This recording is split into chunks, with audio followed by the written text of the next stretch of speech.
오늘 제가 이 자리에 온 것은 다른 게 아니라 복음 전하기를 원해서 왔습니다. 아멘. 그래서 오늘 우리가 본문으로 읽은 것처럼 복음 전하기를 원하노라. 사도 바울이 로마에 있는 성도들에게 내가 할 수만 있으면 너희들에게 복음을 전해주기를 원한다. 근데 그 복음의 핵심이 뭐였냐면 하나님의 의가 나타났다는 거죠. 우리가 이 사도 바울의 선교 여행을 보면요, 사도행전 19장부터 21장까지 3차 선교 여행의 여정을 거치게 되는데, 안디옥에서부터 출발해가지고 고린도에 이르는 여정으로 이렇게 출발합니다. 그러니까 사도 바울은 1차, 2차, 3차 선교 여행을 하게 되는데, 이 3차 선교 여행 때는 1차와 2차 때 갔었던 그 지역을 다시 거쳐서 이렇게 고린도에 오게 되죠. 이 고린도, 여기에 이제 노란색이 고린도인데, 여기에서 약 3개월을 머물면서 로마에 있는 교회의 소식들을 듣게 됩니다. 그래서 그 로마에 있는 성도들에게 내가 복음을 전해줘야 되겠다. 왜 그렇게 하느냐면, 그 당시에 이제 로마가 워낙 핍박을 많이 받고 순교를 앞두고 있는 상황이기 때문에 내일 죽을지 오늘 죽을지 알 수 없는 그런 극한의 두려움 속에서 배교자들이 많이 생기는 거예요. 내가 이제 예수 그리스도를 못 믿겠다. 이래서 교회 못 다니겠다. 어떻게 보면 그게 로마의 상황만이 아니라 오늘날 우리가 처한 현실도 그러지 않겠습니까? 내가 이 교회를 왜 다녀야 되나? 내가 이렇게 하면 난 신앙생활 못 하겠는데 나 예수 믿기 너무 힘들다. 이제 그런 상황 속에서 사도 바울의 해결책, 문제에 대한 대답이 뭐였냐면 복음을 알아야 된다는 거죠. 그러면서 사도 바울은 자기를 이렇게 소개하고 있어요. 1장 1절에 보면 예수 그리스도의 종 바울은 이렇게 말씀을 합니다. 이 종이라고 하는 것이 이제 둘로스라고 하는 것인데, 사도 바울은 예수 그리스도의 종이 됐다라고 얘기를 해요. 그럼 전에는 사도 바울은 누구의 종이었습니까? 예수 그리스도의 종이 되기 전에는 사탄의 종이었다는 거예요.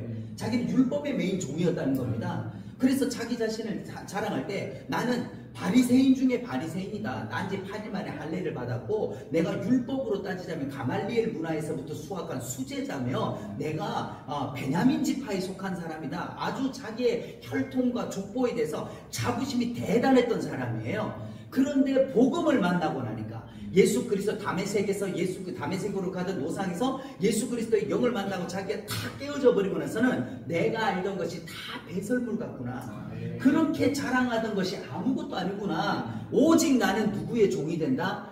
그리스도의 종이 됐다는 거예요. 그러면서 그런 그 종들 가운데 사도로 부름을 받았다. 수많은 사람들이 예수 그리스도의 보혈의 피로 구원을 받았는데 그 구원받은 것만 해도 너무 감사한데 그 가운데서도 나는 사도로 부름을 받았다. 이게 소명이죠. 아포스톨로스라고 하는 이 사도라고 하는 것은 소명을 받았다는 겁니다. 부르심을 받았어요. 그러면 부르심에는 목적이 있어요. 우리 모두가 주께로부터 다 부르심을 받은 자들입니다. 교회라고 하는 단어가 에클레시아라고 하는 게 부르심을 받은 사람들의 모임이거든요. 그러면 우리가 어두운 가운데서 빛 가운데 부름을 받았다면 그 부름 받은 게 소명이에요. 그럼 소명받은 자의 사명이 있는데 그게 뭐냐면 하나님의 복음을 위하여 택정함을 입었다. 이게 사도 바울의 사명이라는 거죠. 하나님께서 저와 여러분을 여기에 부르셔서 헤세드 교회에 부르셔서 소명을 주시고 우리에게 이 복음을 전하라는 사명을 주시는 것입니다. 그래서 우리는 우리 자신을 뭐라고 소개할 거냐는 거죠. 그래서 사도 바울은요, 내가 이런 소명과 사명을 가진 사람이기 때문에 모든 사람에게 다 내가 빚진 자다. 그러므로 나는 할 수 있는 대로 로마에 있는 너희에게도 뭐를 전하기를 원한다? 복음 전하기를 원하노라. 사도 바울은요, 내가 복음으로 부름을 받았기 때문에 복음에 빚진 자고 나는 이걸 위하여 복음을 위하여 보냄을 받았다는 거죠. 복음은요, 오늘 이 시대에 믿는 성도들에게 더욱더 필요합니다. 왜 그렇습니까? 왜 그렇습니까? 지금 이 로마서가 불신자들에게 쓴 서신이 아닙니다. 내가 로마에 있는 너희에게 복음 전하기를 원하노라 라고 할 때 이미 로마에 있는 성도들은 그리스도를 믿고 그리스도인들이 된 사람들이에요. 그리고 그 엄청난 핍박과 고난 가운데서도 신앙생활을 잘 하고 있는 사람들입니다. 우리가 성지순례를 가보면 로마에 가서 그 카타콤이라는 곳을 가보게 돼요. 그 지하로 수십 층을 파내려가면서 오직 신앙 하나를 지키겠다고 햇빛도 들지 않는 그 땅굴, 묘지의 땅굴을 파들어 가서 거기에서 신앙을 지키려고 몸부림치는 그 모습들요, 우리는 차마 상상이 안 되는 거죠. 그런데 그들에게 뭐가 필요하다고요? 복음이 필요하다는 거예요. 그래서 형제들아, 내가 여러 번 너에게 가고자 한 것. 자, 사도 바울이 여러 번 가려고 했는데 길이 막혔었다는 겁니다. 길이 막혔다는 거예요. 그래서 가서 내가 가가지고 복음을 전해서 너에게 열매를 맺게 하려고 했는데 지금까지 길이 막혔어요. 왜 그렇습니까? 사도 바울이 지금 고린도 3차 선교 여행을 통해서 고린도까지 왔는데 거기서 로마 교회 성도들의 말을 들었어요. 너무 환난 있고 고난 있으니까 내가 가서 위로해줘야지, 거기에 복음 전해줘야지 했는데 성령님이 그 길을 막았다는 거죠. 우리 이해가 안 되지 않습니까? 선교 가겠다는데, 복음 전하겠다는데 왜 하나님의 영이 그 길을 막고 있는가? 만약에 사도 바울이 원하는 그때에 로마를 갔더라면 뭐가 없는 거죠? 우리에게는 이 로마서가 없는 거예요. 만약 바울이 자기가 원하는 대로 그 시대에 로마를 가서 그때 순교를 해버렸다면 우리에게는 이 복음의 중심적인, 복음의 너무나도 핵심인 이 로마서를 우리는 가질 수가 없었다는 거죠. 그래서 하나님의 기이한 섭리다. 왜? 막힌 것이, 내가 볼 때는 이거 못 가게 되고 답답하고, 그 다음에 내가 볼 때는 선교 못하고 전도 못하는 게 답답해 보였는데 그게 하나님의 기이한 섭리였다는 거예요. 사람의 생각보다 하늘이 땅보다 높은 것 같이 내 길은 너희 길보다 높다. 아멘. 할렐루야. 아멘. 왜? 결국 사도 바울은 어디에서 순교를 합니까? 로마로 가서 거기서 참수를 당해서 순교를 해요. 그런데 왜 지금이 아니라 더 뒤에 가게 했느냐? 뭐를 주시려고? 이 로마서를 기록해서 또 사도 바울의 수많은 그 서신서들을 기록해서 교회와 성도들을 복음 위에 든든하게 세우는 역할을 하고 난 다음에 그 사명을 완수하고 뭘 해야 되는 거죠? 죽어야 되는 거예요.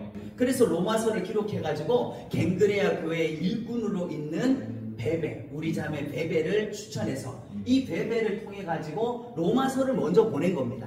보내서 거기에 말씀을 전하게 되는 거죠. 자, 오늘도 하나님께서 부족하지만 저를 이 헤세드 교회에 보내서 복음 전하게 하는 줄로 믿습니다. 그러면 로마서의 중심 주제가 무엇인가? 로마서는요, 아주 어려운 책이기도 하지만 복음의 가장 진수가 들어있는 책이고 모든 목회자들에게 있어서 평생에 한 번은 강의하고 싶은 것이 로마서의 말씀이에요.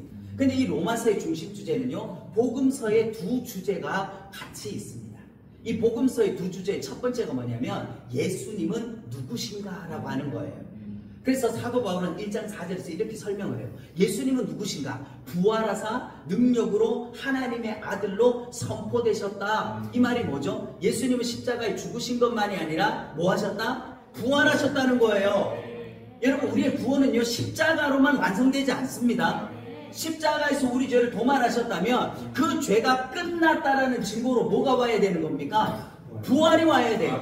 부활이 왜 중요하느냐? 죄값이 끝났다는 보증이라는 거예요. 죄를 값으로 치르면 뭐로 내야 됩니까? 죄의 가격표가 있어요. 죄의 가격표. 그 죄를 값으로 내면 뭐로 낸다? 죄값은 사망이라는 가격표가 붙어있어요. 사망.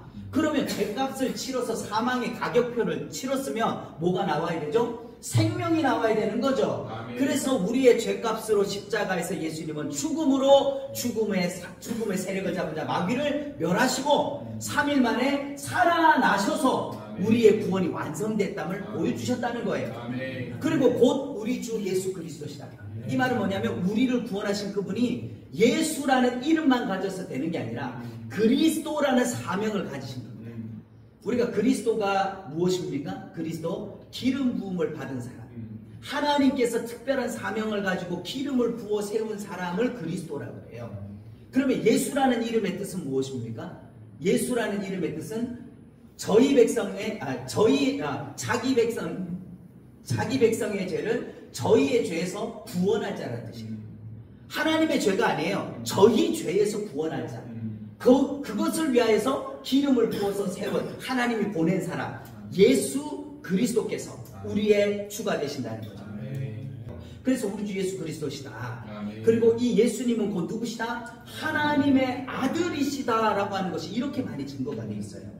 그리고 로마서 3장 24절에 25절에 그러면 첫 번째 주제가 예수님이 누구신가 라고 하는 거라면 그 예수님이 그럼 뭘 하려고 오셨냐는 거예요.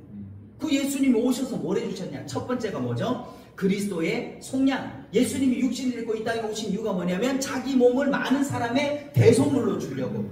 영은 죽을 수가 없어요.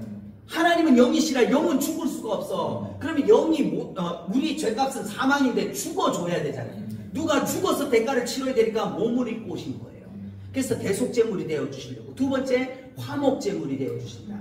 예수님은 대속제물이기도 하지만 우리의 뭐다? 화목제물이다. 왜 화목이 필요합니까? 우리가 죄로 말미암아 하나님과 내가 원수됐어요. 지금 우리는 불화한 거예요.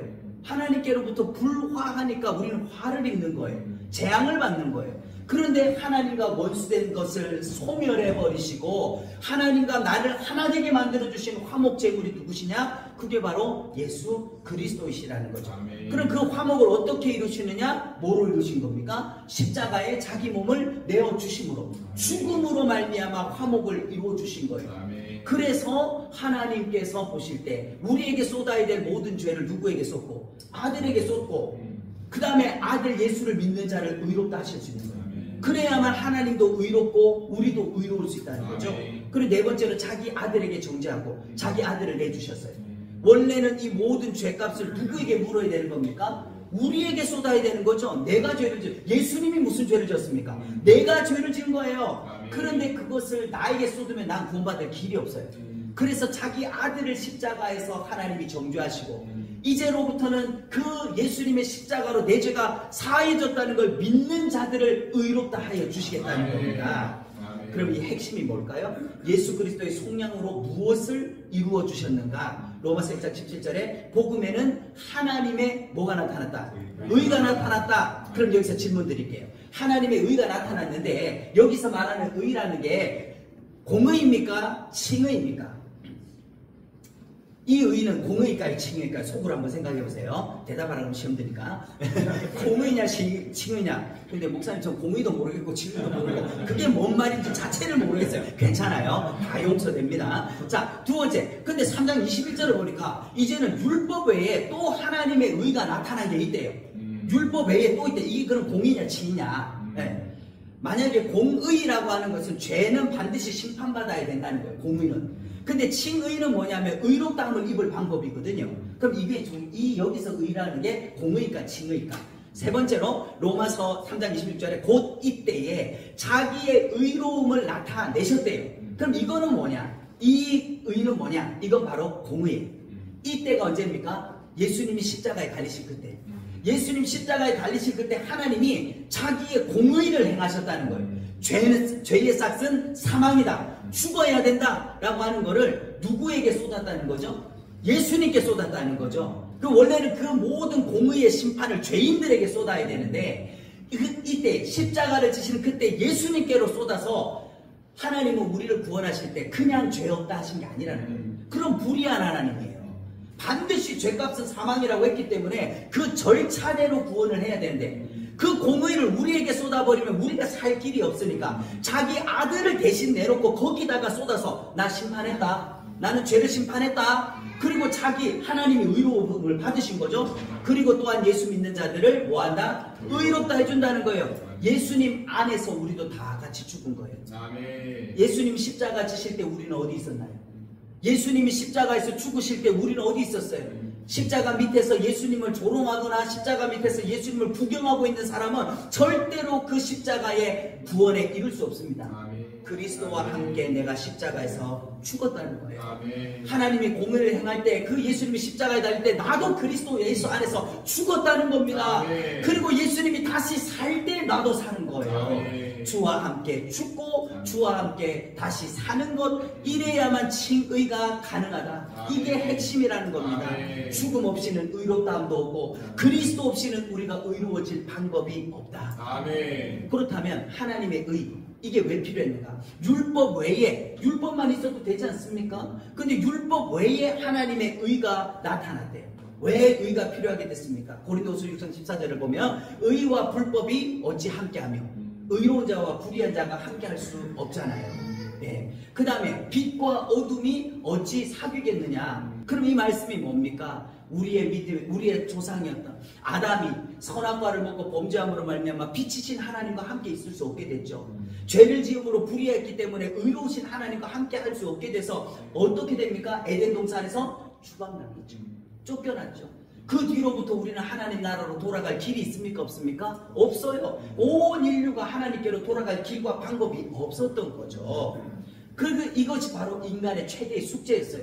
율법의 행위로서는 그 앞에서 의롭다 하심을 얻을 육체가 있다 없다? 없다. 그러니까 하나님의 공의로서 율법만 줘서는 우리가 그 율법을 다 지키면 구원받습니다.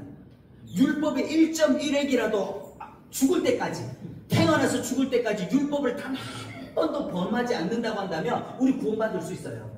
그런데 그런 사람이 있다 없다? 있을 수가 없어요. 될 수가 없어요. 네. 의로울 육체가 없다는 거예요. 인간의 행위로 의롭다 할 수 있는데, 보세요. 인간의 행위로 율법을 다 지켜서 구원받을 자가 있는데 하나님이 예수님을 보내준 게 아니라는 거예요. 하나님께서도 우리에게 마찬가지로 말씀하시는 거죠. 너 지금 그렇게 가면 죽어. 너 그렇게 가면 지옥 가. 너 빨리 거기에서 돌아서야 돼 라고 말하는 게 율법이에요. 죄를 깨달으라는 거예요. 돌아서라는 거예요. 그런데 그게 내 힘으로 안 된다는 거야. 그게 내 능력으로 되질 않는다는 거죠. 그래서 하나님께서 누굴 보내주셨어요? 예수님을 보내주셨어요. 그럼 중요한 거는 이 나타난 하나님의 의를 우리가 어떻게 받을 수 있냐? 하나님 예수님께서 십자가에서 흘리신 그 피는 누구든지 믿는 자를 구원하는 하나님의 능력입니다. 그런데 그게 나에게 뿌려지지 않으면 효과가 있다 없다? 없어요. 내게 아니면 아무 의미 없는 거야. 저 은행에 수십조 원의 돈이 있다도 내가 맡겨놓은 게 아니면 내 돈 아니에요. 그거. 마찬가지로 예수님이 십자가에서 그 보혈을 강수같이 흘려서 수많은 사람들이 거기에서 구원을 받을 수 있다 한들 내가 믿지 않으면 의미가 없는 거죠. 그러면 의롭다고 여겨주시는 게 어떻게 가능해지냐? 3장 21, 24절에 보면 예수 그리스도를 뭐함으로 말미암아? 믿음으로 말미암아. 여러분, 행위가 먼저입니까? 믿음이 먼저입니까? 믿음입니다. 믿음입니다. 이 믿음으로 말미암아 미치는 하나님의 의니 차별이 없다. 우리가 천국 가는 길에 내려올 게 뭐만 있다? 믿음이라는 거죠. 그래서 스펄전 목사님은요, 믿음은 손과 같다 이런 얘기를 했어요. 그냥 주신다 그러면 아멘 하고 받으면 된다. 그걸 왜 안 하는 거죠. 그리고 그리스도 예수 안에 있는 뭐로 말미암아? 네, 우리를 의롭다고 여겨주시는 건 반드시 대가를 치러야 된다는 거예요. 말로만 하신 게 아니라는 게 하나님께서 그냥 내가 오늘부터 너에게 죄 없다 이렇게 말로만 한 게 아니라 뭐를 주셨어요? 대가를 주셨어요. 그게 구약에서는 유월절 출애굽의 어린 양의 죽음으로써 그 예표를 보여주셨고, 예수님이 유월절 만찬을 나누시고 그 밤에 잡히셔서 십자가에 죽으시거든요. 그러면 그 유월절 그 밤 누가복음에는 유월절 양 잡는 날에 이렇게 돼 있어요. 그럼 예수님이 누구시다? 바로 우리 이스라엘 백성들이 그렇게 수천 년 동안 유월절을 지키면서 그 애굽의 종살이를 해방시켜줬던 그 날을 기념하면서 우리를 마귀에게서부터 해방시켜 주실 그 하나님의 어린 양 예수님 오시기를 그렇게 그들이 기다렸는데, 그 유월절 양 잡는 날에 내 살을 먹어라 내 피를 마셔라 라고 하신 그분이 우리의 구원자인지 몰랐다는 거예요. 근데 우리는 하나님의 은혜로 이 구원을 받는데 이걸 값을 우리가 돈 낼 수 없다는 거예요. 우리 값이 없어. 하나님의 은혜로 값없이 의롭다심을 얻은 자가 되었느니라. 할렐루야. 이게 얼마나 큰 은혜입니까? 뭐 값을 내라, 대가를 내라, 뭔가 조건을 내라고 하면요, 저는 불가능해요. 하나님께서 우리를 사랑하실 때도 어떤 조건이 없더라고요. 오히려 내가 너무 불쌍하니까. 하나님이 전적인 은혜로 건져주지 않으면 100% 지옥 가기로 확정되어 있는 사람이니까 그 하늘 보자 버리고 내려오셔서 내가 너를 사랑한다고 얘기해 줄 거예요. 얼마나 그 은혜가 감사한지. 그러면 우리가 이 은혜를 받으면 네 가지 축복을 받게 돼요. 첫째, 우리가 믿음으로 뭐를 받았다? 의롭다함을 받았다. 앞에서죠? 우리가 의롭다함을 받는 것은 뭐로 받는다? 믿음으로. 그리고 우리 주 예수 그리스도로 말미암아 하나님과 화평을 누리자. 원래 하나님과 우리 사이는 죄로 가로막혀 있어가지고 절대로 화평할 수가 없어. 우리는 하나님의 진노 아래 있어요. 그런데 누구로 말미암아? 그리스도께서 우리의 화목제물이 되어 주심으로 말미암아 이제는 하나님을 우리가 아빠 아버지라 부를 수 있게 됐다고요. 이게 너무 놀라운 겁니다. 그리고 우리가 믿음으로 서 있다. 자, 우리의 믿음이 서 있느냐 누워 있는 믿음이냐. 만약에 우리가 이 의로움을 받지 못했다면요, 우리는 날마다 마귀의 참소 가운데 정죄감에 빠지게 되는 거예요. 그리고 이 은혜를 우리가 서 있는 것만이 아니라 들어가는 거죠. 그냥 구경만 하는 게 아니에요. 뜰에 서 있는 것이 아니라 우리는 은혜 안으로 들어가요. 언제? 오늘날에. 과거에는 제사장이 피를 들고 성소로 들어갔지만 오늘날 우리는 누구의 피를 들고? 예수님의 피를 들고 어디로 들어가요? 우리가 오늘 이렇게 예배 드릴 때, 기도할 때 하나님 보좌 앞에 나아가는 담력을 얻은 겁니다. 죄인의 기도는 응답되지 않아요. 죄인의 기도는 심판을 받을 뿐이에요. 그런데 예수 피의 은혜는 능력이라는 거죠. 그리고 하나님의 영광을 바라고 즐거워하느니라. 네. 이 로마서의 말씀이거든요. 지금 로마의 성도들은요, 핍박 가운데서 오늘 죽을지 내일 죽을지, 내가 이 예수를 믿어야 될지 버려야 될지, 배교하지 않으면 죽는 그런 상황 속에서요 두려운 거죠. 어떡할 거냐? 그런데 걱정하지 마라. 이 세상의 환난과 이 세상의 근심과 이 세상의 고통은 잠시다. 이 잠시 지나고 나면 우리는 어디 가는 거예요? 며칠 후 요단강 건너가 만나리. 며칠 후 요단강 건너가 만나리. 할렐루야. 우리요 영원한 천국에 있는 거예요. 마지막으로요. 그럼 이런 하나님의 의를, 즉 복음을 거절하면 어떻게 되냐?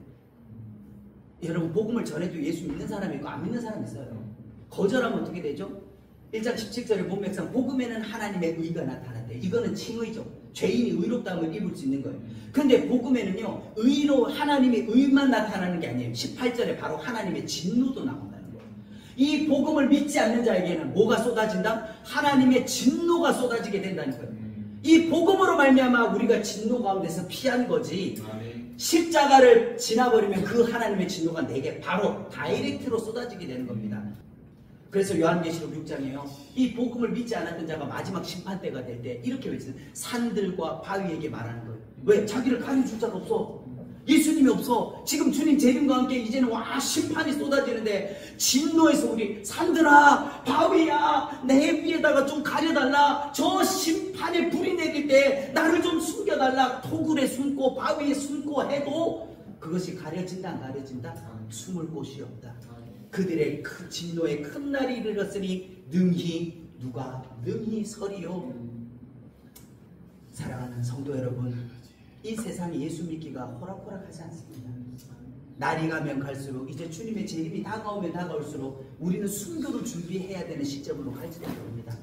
그런 의미에서 이번 대선도 너무 중요한 시점이지 않습니까? 오늘날 우리가 이 신앙의 자유라는 것, 이 자유라는 것 하나를 지키기 위해서 얼마나 많은 우리의 믿음의 선조들이 순교를 했습니까?